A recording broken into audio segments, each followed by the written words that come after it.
Man, oh my, this case just keeps getting stranger by the minute. I reported earlier in my last video that Jordan checked himself into rehab shortly after moving out of that home. And now we have a new interview from Alex, and Alex works for News Nation. And in this interview, Alex speaks with Caleb McGeeney, and Caleb is a cousin to Clayton McGeeney, one of the victims of the Kansas City 3. Now, what Caleb had to say to Alex is almost mind-blowing. It really is. To me, it sounds like Caleb knows Jordan fairly well, or at least knows of him fairly well.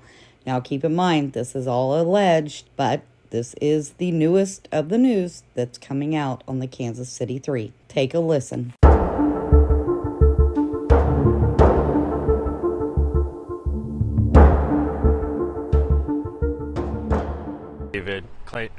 David, Clayton, and Ricky were like brothers. Jordan was kind of off on the side. Mm-hmm.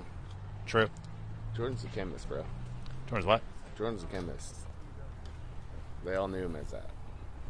It was easy for them to go have fun, but he fucked up. He made a mistake. Jordan was the chemist. He's a scientist, right? He does what he needs to do. Now, to use my cousin, my best friend, as a guinea pig? No. What about Alex Lee? What do you know about him? I know him. Yeah? Yeah. Any idea that he might have brought drugs? Hell no. No? Jordan had him. Jordan was one. So you don't think any more attention should be paid on Alex Lee? Alex Lee is a good man.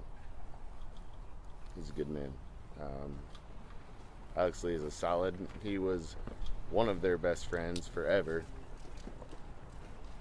Jordan is somebody that is known from high school as like creating drugs for people to make them feel better in certain situations. Okay, well, you want to do this? Okay, I'm gonna make this for you. I'm gonna make this for you. I'm gonna make this for you, and handing them out. Hmm. The police are doing their job. If it takes time, it takes time. I will never tell them they're not doing what they should be doing. They're doing the best they can. It takes time because you want it to be correct at the end of the day. Mm-hmm. And that's what I hope, is when at the end of the day it comes out correct. Now, I do want you to remember that is all alleged. So Alex from News Nation also said that he stopped by the medical examiner who's performing the autopsies on these 3 men. And an investigator there said that there is a major backlog from other cases that they are responsible for across the Midwest. Basically, there is no more urgency in performing these toxicology reports than any other case that comes across their desk. He said that they wouldn't give him a single other detail specific to this case, but the investigator told Alex that they follow all best practices for autopsies. I feel like my opinion has pretty much remained the same since the very beginning when this story broke. It's my opinion, and my opinion only. I do not feel that Jordan intentionally did anything. I just don't feel that. I understand that the family doesn't want to think that their loved ones maybe had dabbled, although we did hear the dad of one say that he knew his son had. It's got to be very, very, very difficult for families in these types of situations. Maybe they thought, well, the guys might smoke a blunt here or there, but they would never touch anything else. And that very well may be the case. But see, the real problem for Jordan lies in the fact that if you provide drugs to somebody and it causes their death, you very well can be held responsible for that. 100% you can be held responsible. My guess is that's why his attorney advised him to check into rehab immediately. That's kind of a defense thing that we see quite often, usually with movie stars that are getting away with crap.